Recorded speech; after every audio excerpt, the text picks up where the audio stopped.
नमस्कार, मैं हूं नगमा। आप देख रहे हैं 5 की बात। 18वीं लोकसभा का पहला सत्र शुरू हो गया है।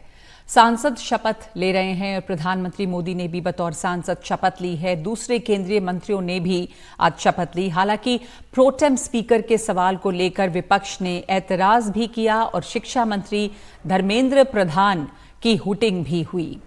लेकिन आज हम बात कर रहे हैं उन सांसदों की जो पहली बार लोकसभा में पहुंचे हैं और जिन्हें संसदीय मर्यादा और परंपरा को आगे बढ़ाना है। इस बार सदन में 280 सांसद पहली बार पहुंचे हैं, यानी कि आधे से ज्यादा 543 में से 280 सांसद पहली बार लोकसभा पहुंचे हैं। अलग अलग दलों के ये सांसद क्या सोचते हैं, क्या उनकी उम्मीदें हैं, कैसा सपना लेकर वो संसद के गलियारों में पहुंचे हैं, अगले आधे घंटे में हम ये देखेंगे। तो सबसे पहले आपको दिखाते हैं खास बातचीत आजाद समाज पार्टी के राष्ट्रीय अध्यक्ष और नगीना से सांसद चंद्रशेखर आजाद के साथ। पहली बार वो लोकसभा आए हैं। यूपी में दलित आंदोलन का वो नया चेहरा है। एनडीटीवी से इस खास बातचीत में उन्होंने कहा है कि वो हर उस मुद्दे को उठाएंगे जो जनता को प्रभावित करता हो। उन्होंने कहा कि उनकी कोशिश होगी कि लोकतंत्र के मंदिर से वंचितों के लिए बड़ी आवाज उठे। हमारे साथ है आजाद समाज पार्टी के राष्ट्रीय अध्यक्ष और नगीना से सांसद चंद्रशेखर आजाद। फाइनली लोकतंत्र के मंदिर में आप पहुंच गए। हाँ, इसके लिए लोकतंत्र की आधारशिला रखने वाले सभी महान पुरुषों को धन्यवाद और स्पेशल धन्यवाद भारत के संविधान को, जिनकी वजह से अवसर मिला कि हम इस देश की सबसे बड़े मंदिर में आ पाए। संविधान की कॉपी लेकर आ रहे हैं, क्या क्या मुद्दे उठाएंगे यहाँ पर आप? देखिए, हर वो इशू जो जनता को प्रभावित करता है और आज जिन इशू पे बात होनी चाहिए, मैं कभी धर्म की राजनीति में नहीं जाता। मेरी राजनीति हमेशा विषय के आधारित है और मैं हमेशा विषय पे बोलूँगा, चाहे वो महंगाई हो, बेरोजगारी हो, या फिर सबसे ज्यादा जिस बात की तकलीफ आज मुझे है कि वंचित वर्गों पर जो अन्याय हो रहा है। उत्तर प्रदेश में जिस तरह का अन्याय हो रहा है वो छिपा हुआ नहीं है। अभी 2 लोगों की हत्या जो है परसों ही हुई है गाजियाबाद में, और फिरोजाबाद में पुलिस की इनकी कस्टडी में एक लड़के को मार दिया गया है। जिस तरह के हालात हैं, 2 लड़कों को अलीगढ़ में मारा गया, इतने बुरे हालात हैं, कोई पूछने को रहे। जब लोगों की जीवन बचेगा तभी तो आगे बात होगी। रोजगार तो आप जीवित रहेगा तभी तो रोजगार के लिए उसके लिए लड़ेंगे। समाज के लिए आते हैं, वो भी एक बहुत बड़ी बात है कि जहां से आप उठ के आए हैं। हाँ, वो बड़ी बात है क्योंकि भारत में पैसे वाले लोग ही राजनीति कर रहे हैं। तो जो लोग आर्थिक रूप से सक्षम नहीं है, जिनके पीछे बहुत बड़ी लेगेसी नहीं है, उनको संघर्ष ज्यादा करना पड़ता है। मैं उनमें से एक। आपके समर्थकों के लिए बहुत बड़ी बात होगी जिस तरह आपने संघर्ष किया है। हर जगह पर जहां भी दलितों का मुद्दा होता है, अल्पसंख्यकों का मुद्दा होता है, गरीबों का मुद्दा होता है, हर जगह पहुंचते हैं आप। उनके लिए भी बड़ी कोशिश करूंगा लोकतंत्र के मंदिर से एक मजबूत आवाज उठे हर उस वंचित के लिए जो उम्मीद कर रहा है कि उसके लिए कोई बोले, और मैं उनकी आवाज उठाने के लिए जिनकी आवाज कोई उठा नहीं रहा। मायावती जी ने आकाश को फिर से जो है उससे संयोजक बना दिया बीएसपी को लेकर, क्या बोलेंगे? आपके उनकी पार्टी का निर्णय है, मैं उनके लिए मंगल कामनाएं करता हूँ। धन्यवाद। तो ये थे चंद्रशेखर आजाद, संसद भवन से राजीव रंजन, एनडीटीवी इंडिया। तो चंद्रशेखर आजाद ने संविधान को धन्यवाद दिया जिसकी वजह से वो यहाँ लोकसभा पहुंचे। 18वीं लोकसभा में 74 महिला सांसद हैं, जिसमें से सबसे ज्यादा महिला सांसद टीएमसी से चुनकर आई हैं। लोकसभा में 11 महिला सांसद टीएमसी की हैं। इन्हीं सांसदों में से एक हैं पहली बार सांसद बनी बर्धमान पूर्व से शर्मिला सरकार। इन्होंने बीजेपी के असीम सरकार को 1.5 लाख से ज्यादा वोटों से हराया था। उनसे बातचीत की हमारे सहयोगी राजीव रंजन ने। हमारे साथ हैं टीएमसी की बंगाल से सांसद है, बर्धमान पूर्व से पहली बार चुन के आई हैं, डॉक्टर शर्मिला सरकार। क्या मुद्दे उठाएंगे आप? हाँ, देखिए, आज पहला दिन है और हम लोग आए हैं कि खुशी खुशी में पहला 2 दिन जो है वो शुरू करें। उसके बाद हम लोगों ने मतलब जो अभी इशू है, पहला इशू तो मुझे लगा कि जब अभी हो रहा है नेट जो यूजी एंट्रेंस जो चल रहा था उसके बारे में हम लोग मुद्दे उठाएंगे। और उसके साथ जो है अनएम्प्लॉयमेंट का और हर कुछ का मतलब जो चल रहा है देशों में, उसके लिए हम लोग मतलब उठाएंगे। मतलब पार्लियामेंट में पहली बार आप आई हैं, चुन के आई हैं और पहली बार सरकार को घेरेंगे आप लोग? हाँ, मतलब ऐसा नहीं, मतलब वो हम लोग हमला करेंगे ऐसा तो नहीं है, लेकिन हम लोगों का जो है जो इशू है जो चल रहा है मतलब वो नहीं चलना चाहिए, वो लोग हम जरूर उठाएंगे। पार्लियामेंट। कॉन्स्टिट्यूशन की कॉपी लेकर आई हैं संसद भवन में, कैसा क्या कहना चाहेंगे आप? हाँ, तो ये कॉन्स्टिट्यूशन जो है इसको मानना चाहिए, और ये कॉन्स्टिट्यूशन जो मतलब तोड़ने की बात चल रहा है वो मत तोड़िए, मतलब यही हम लोगों का मतलब बोलना है। महिला हैं, युवा हैं, मुद्दा उठाएंगे महिलाओं का भी। हाँ, महिलाओं वो के लिए तो क्या कहना? एकदम एकदम महिला के लिए जो है, मतलब बंगाल में आप लोग जानते हैं कि बंगाल में महिला कितना सुरक्षित है, और महिला में हम लोग मतलब 29 में हम लोग 11th नंबर है महिला, मतलब ये 37% महिला वेस्ट बंगाल से आए हैं इधर, तो इसका परसेंटेज आप सोच सकते हैं कितना ज्यादा है, और किसी स्टेट में हमको लगता है कि ऐसा नहीं है। तो महिला दीदी जो है हम लोगों का ममता दीदी, वो महिला के लिए बहुत कुछ कर रहे हैं, तो हम लोग भी मतलब उसके बारे में बोलेंगे। और कर्नाटका की दावणगेरे सीट से चुनकर आई हैं प्रभा मल्लिकार्जुन। वो भी पहली बार लोकसभा पहुंची हैं। राजनेता के साथ एक सफल व्यवसायी भी हैं। देखिए उनसे ये बातचीत। हमारे साथ है कर्नाटका से चुन के आई फर्स्ट टाइम एमपी है प्रभा मल्लिकार्जुन। पार्लियामेंट आने के बाद कॉन्स्टिट्यूशन आपके हाथ में है। कॉन्स्टिट्यूशन हाथ में है। कॉन्स्टिट्यूशन के ऊपर हम लोग प्रमाण करके हमारी जो देशवासियां हैं उनके प्रति हमारा जो कर्तव्य है वो निभाने का आज प्रमाण वचन स्वीकार कर रहे हैं। कौन कौन से मुद्दे उठाएंगे यहाँ पर पार्लियामेंट में? Definitely against the Modi government, जो भी अभी नीट का इश्यू है, और फिर जो सेंसस का जो इलेक्शन टाइम में एग्जिट पोल में जो आउटकम था उसके बारे में है, और कर्नाटक में जो इश्यूज़ हैं, हमारे जो बॉर्डर इश्यूज़ हैं और वाटर शेयरिंग इश्यूज़ है उसके बारे में उठाएंगे, और हमारे जो फार्मर्स है, किसान लोग, उनके बारे में भी इश्यूज़ रेज करेंगे। आप महिला है, यंग है, तो महिलाओं की बात भी उठाएंगे, युवाओं की? या डेफिनेटली महिलाओं को जो आर्थिक निर्भरता चाहिए उसके बारे में ज़रूर बात करेंगे। जो स्मॉल स्केल इंडस्ट्रीज़ है कर्नाटक में हमारे, मैं दावणगेरे से हूँ, तो उसके बारे में भी बात करूँगी। और पहली बार संसद बने और मंत्री भी छत्तीसगढ़ के बिलासपुर के से बीजेपी के लोकसभा सांसद टोकन साहू। क्या कहेंगे लोकतंत्र की मंदिर में आप? ये मेरे लिए भी गौरवान्वित करने वाला पल है, मेरे परिवार के लिए भी और भारतीय जनता पार्टी के हजारों कार्यकर्ताओं के लिए। लोकतंत्र की सबसे छोटी मंदिर, छोटी इकाई ग्राम पंचायत के पंच से मेरी राजनीतिक यात्रा प्रारंभ हुई।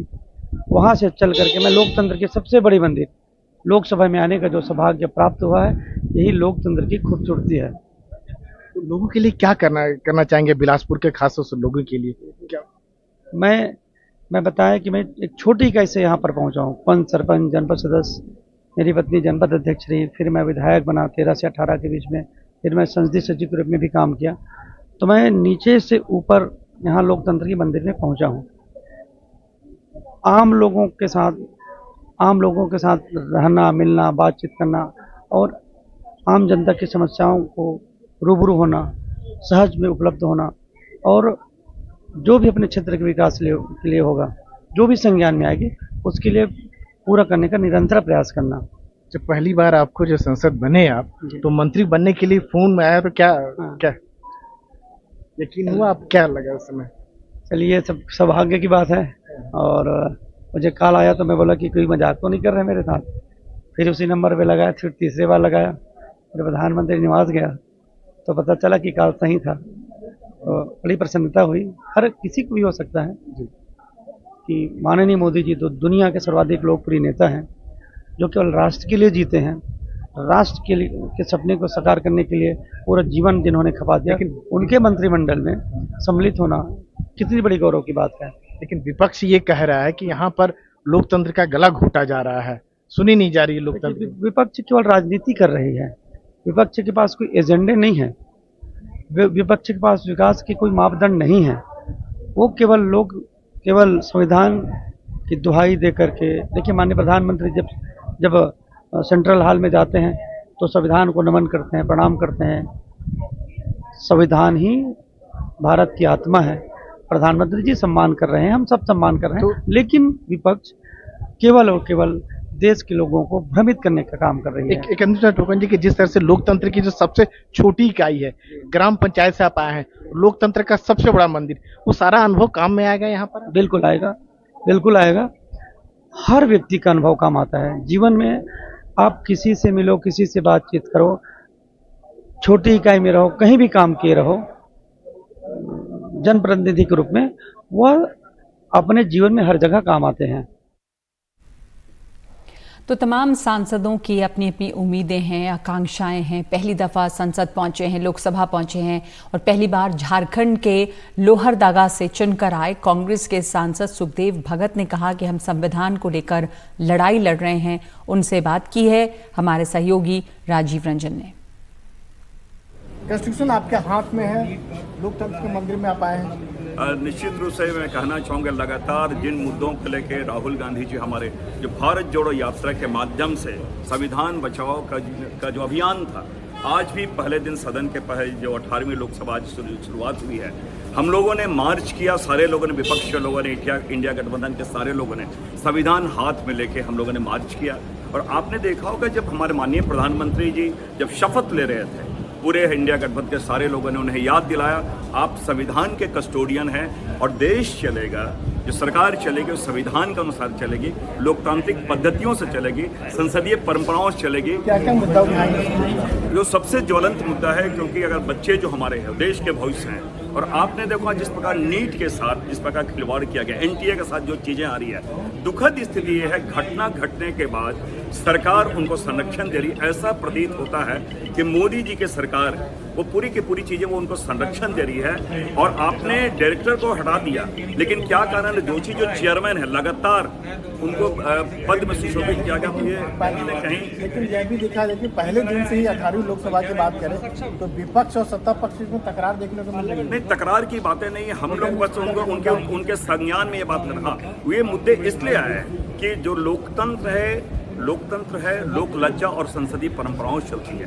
आपने देखा कि जो 8 बार के हमारे सांसद सीनियरिटी के साथ वो प्रोटेम स्पीकर बनाए जाते हैं, लेकिन कहीं नहीं कि क्या भारतीय जनता पार्टी मोदी जी की सरकार जिस प्रकार दलितों के साथ जिस प्रकार व्यवहार करती है, आपने देखा होगा महामहिम राष्ट्रपति के साथ संसद भवन को उद्घाटन में नहीं बुलाएगा, प्रोटेम स्पीकर के बारे में जिस प्रकार चीजें आई, तो ये उनकी जो कुत्सित विचार है वो सामने परिलक्षित हो रही है। जाहिर सी बात है कि विपक्ष जो है पूरी तरह से हमलावर है। हमारे साथ है कांग्रेस के जो सांसद है सुखदेव भगत, संसद भवन से राजीव रंजन, एनडीटीवी इंडिया। और उत्तर प्रदेश की कैराना से पहली बार चुनी गई हैं सपा सांसद इकरा हसन। पहली बार संसद पहुंची इकरा हसन ने कहा कि आज का दिन बहुत बड़ा है, कुछ नर्वस हैं, लेकिन लोकतंत्र के सबसे बड़े मंदिर में हैं। पहली बार लोकसभा पे चुन के आई हुई हैं यहाँ पर लोकतंत्र के सबसे बड़े मंदिर में। जी, आज का दिन बहुत बड़ा है और बहुत अच्छा लग रहा है, साथ में नर्वसनेस भी है, लेकिन उम्मीद है कि आज हम लोकतंत्र के मंदिर में यहाँ पर मौजूद हैं और जो हमारी अपेक्षाएं हैं और संविधान के प्रति जिस तरीके से हम पूरे देश की कानून व्यवस्था को देखना चाहते हैं, तो मुझे उम्मीद है कि मजबूत विपक्ष के साथ उसकी पैरवी में हमें आसानी होगी। क्या क्या मुद्दे आप लोग उठाएंगे यहाँ पर? जी देखिए, तमाम तरीके के मुद्दे हैं, क्षेत्र के विकास के हैं, देश के हालात के हैं, बेरोजगारी, महंगाई और सबसे अहम है हमारे लिए किसानों का मुद्दा, क्योंकि मेरी जो कॉन्स्टिट्यूएंसी है वहाँ पर ज़्यादा बहुत बड़ी तादाद में किसान वर्ग है और गन्ना बेल्ट है, तो यही सब हमारे मुद्दे होंगे और जो भी जहाँ भी उत्पीड़न हमें दिखेगा अपने लोगों का, जो भी मुद्दे आते रहेंगे उनको मजबूती के साथ उठाएंगे। आप पश्चिमी उत्तर प्रदेश में आते हैं, सपा को अच्छी सफलता मिली, खासतौर से उत्तर प्रदेश की बात करें तो कैसे देखते हैं आपको बेल्ट के साथ?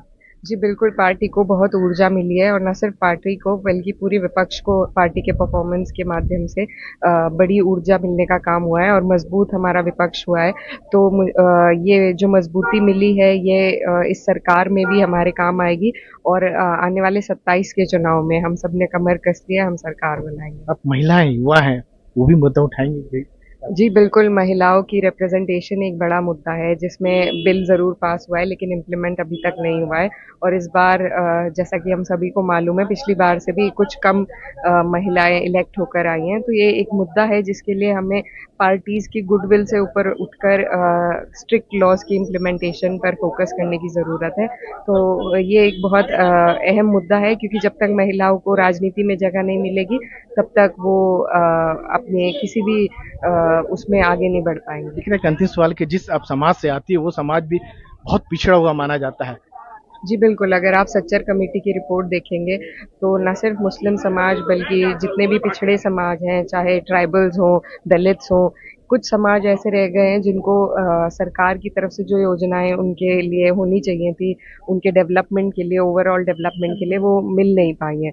तो उसमें हमारा समाज भी आता है और अपने समाज की आवाज़ भी उठाने का। उम्मीद करें कि दलित वंचितों की आवाज उठाएंगे बहुत जोर से। जी बिल्कुल, दलित, वंचित और अल्पसंख्यक और जितने भी लोग जो पीड़ित, हमारा जो नारा है पार्टी का वो भी पीडीए का है, पिछड़ा, दलित, अल्पसंख्यक, और इसमें अगड़े पीड़ित भी आ जाते हैं। तो सभी लोग जो वंचित हैं, जो शोषित हैं, जो परेशान हैं, सभी की आवाज़ उठाएंगे।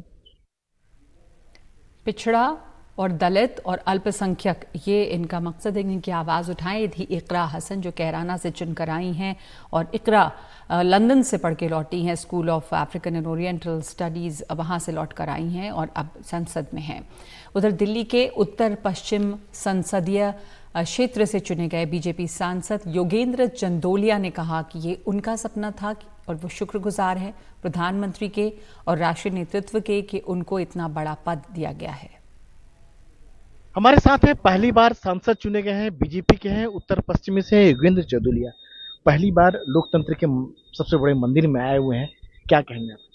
देखिए, यह मेरा सपना था।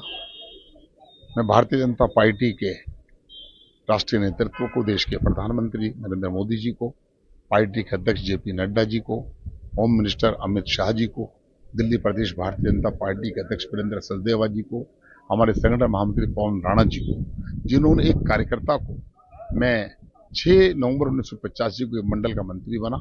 39 साल का राजनीतिक जीवन सब पदों पर रहने के बाद मुझे पार्टी ने लोकसभा का टिकट दिया और मुझे खुशी इस बात की है, दिल्ली की 7 सीट भारतीय जनता पार्टी जीती है। जो लोग कयास लगा रहे थे कि 1 सीट चली जाएगी, 2 सीट चली जाएगी, हमें पहले दिन से विश्वास था दिल्ली की जनता भारतीय जनता पार्टी को चुनेगी और मुझे खुशी ज्यादा इस बात पे है कि दिल्ली का रिकॉर्ड मार्जिन। दिल्ली की जनता जो है 7 सीट पर बीजेपी की जीत है, दिल्ली की जनता के लिए क्या करना चाहेंगे? क्या देखिए, दिल्ली की जनता के लिए दिल्ली की सरकार आम आदमी पार्टी की है। आधी सरकार जेल में है, आधी सरकार बेल पर है, आधी रेल में है। 15 साल कांग्रेस का शासन और 10 साल लगभग हो गए अरविंद केजरीवाल का शासन। दिल्ली की जनता के साथ जिस प्रकार का पानी को लेकर अन्याय हो रहा है, जब बिजली, आप लोग संसद में क्या करेंगे ये सवाल? संसद में 100% दिल्ली के 7 सांसद मुद्दा उठाएंगे कि दिल्ली की सरकार फेल हो गई है। एक व्यक्ति को कितना समय चाहिए किसी समस्या को समाधान करने के लिए? 1 साल, 2 साल, 3 साल, 10 साल में केजरीवाल का हर एक बयान आता था। 2019 में हर घर में नल से जल दे देंगे, 20 में दे क्या देंगे। आप लोग दिल्ली को जनता को पानी से राहत दिलाने के लिए कुछ नहीं करेंगे? बिल्कुल 100% करेंगे। हरियाणा सरकार का, जहां भारतीय जनता पार्टी की सरकार है, दिल्ली सरकार का एक कॉन्ट्रैक्ट है कि 1025 क्यूसेक पानी देना होता है, वो पानी दे रहे हैं। फेलियर जो है दिल्ली सरकार के हैंड के ऊपर है, इनके जलाशय साफ नहीं है, वहां पर 94% गाद है, जो पानी आता है वो सरकार से, तो केंद्र सरकार से रिक्वेस्ट करेंगे कम से कम दिल्ली की जनता जो है उसको राहत मिले, कम से कम आम आदमी पार्टी की जो आप आरोप लगा रहे हैं। देखिए, केंद्र सरकार के सामने हम अपनी बात रखेंगे कि इस दिल्ली सरकार को चलता कीजिए। केंद्र सरकार क्या करेगी इसके अंदर? 10 साल के अंदर अगर आपने अपने जलाशयों की गाद भी नहीं निकाली, जो पानी मुनक नहर से आ रहा, आप उसको स्टोर नहीं कर पा रहे हैं, तो ये फेलियर आपका है। अब वो आतिशी मैडम धरने पर बैठी हैं, क्यों बैठी हैं? सरकार का कोई मंत्री धरने पर बैठता है क्या? पहले केजरीवाल साहब बैठे थे 26 जनवरी को। हमारा ये कहना है कि दिल्ली के उपराज्यपाल जी को एक सर्वदलीय बैठक बुलाएं, उसके अंदर बैठ के बात करें और जिनकी भी जिम्मेदारी फिक्स होती है उसकी जिम्मेदारी फिक्स की जाए। 600 करोड़ रुपए में सरप्लस था कांग्रेस के शासन में, आज 8200 करोड़ रुपए का घाटा, सारा पैसा लूट कर खा गए।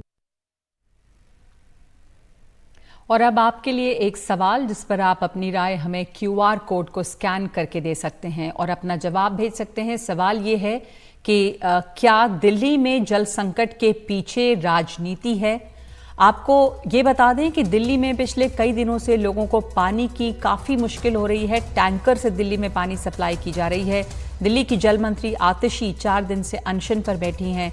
इन सब के बीच ये सवाल है कि क्या दिल्ली में जल संकट के पीछे राजनीति है? तो आप QR कोड को स्कैन करिए और अपना जवाब भेजिए हमें।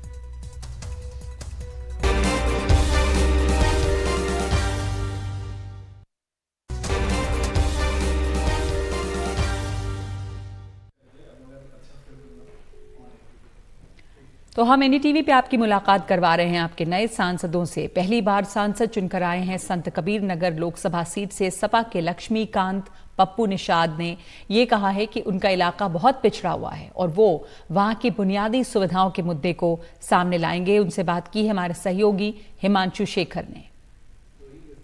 मेरे साथ लक्ष्मीकांत पप्पू निषाद हैं जो पहली बार सांसद बनकर लोकसभा पहुंचे हैं। पहली बार आप आज सदन में गए, कैसा अनुभव था? अच्छा था। इसके पहले भी मैं जा चुका हूँ सदन के, जो पहले जो राज्यसभा और लोकसभा का वो सेंट्रल हॉल था वहाँ तक मैं पहले जा चुका हूँ और मैं विधायक था, पूर्व मंत्री हूँ, तो उसके नाते मुझे जाने का अवसर पहले भी मिला है। तो अच्छा लग रहा था, नए नए लोग, नए नए साथी मिले हैं, तो अच्छा महसूस हुआ। अच्छा महसूस हुआ जी। काफ़ी महत्वपूर्ण जिम्मेदारी आपके संसदीय क्षेत्र के लोगों ने आपको दी है। कुछ आपने सोचा है आगे किस तरह आप उनकी आकांक्षाओं को, उनके मुद्दों को रखेंगे सदन में? अब देखिए, जो हमारे क्षेत्र में मूलभूत समस्याएं हैं उसके लिए मैं प्रयास करता रहूँगा। सड़क से सदन तक लड़ाई लड़ता रहूँगा उनके लिए। जो भी ज़रूरी काम है वो करवाने का प्रयास करूँगा। क्या इश्यूज़ हैं, मतलब आपको लगता है इस चुनाव में क्या अहम मुद्दे थे, क्या वायदे आपने किए जिनको पूरा करेंगे आप? सड़कों के काम है, तमाम गरीब इलाका है मेरा, पिछड़ा हुआ, सड़क नहीं है, बिजली की व्यवस्था कम है, पानी की व्यवस्था कम है। इन सब मुद्दों को लेकर के मैं सड़क से सदन तक उनकी आवाज़ उठाने का काम करूँगा। और आज सपा नेतृत्व के साथ आपकी बातचीत भी हुई है? जी, हमारे राष्ट्रीय अध्यक्ष जी साथ ही थे। हम लोग साथ में ही थे। उन्होंने कुछ विशेष सलाह दी आप? नहीं, सलाह क्या, अभी तो शपथ होना, आज नहीं कल होना। हम लोगों का शपथ होने के बाद जो होगा वो किया जाएगा, पार्टी का जो आदेश रहेगा उसके तहत काम किया जाएगा। जी, हमसे बात करने के लिए आपका बहुत बहुत शुक्रिया। दिल्ली से कानन पात्रा के साथ हिमांशु शेखर, NDTV इंडिया।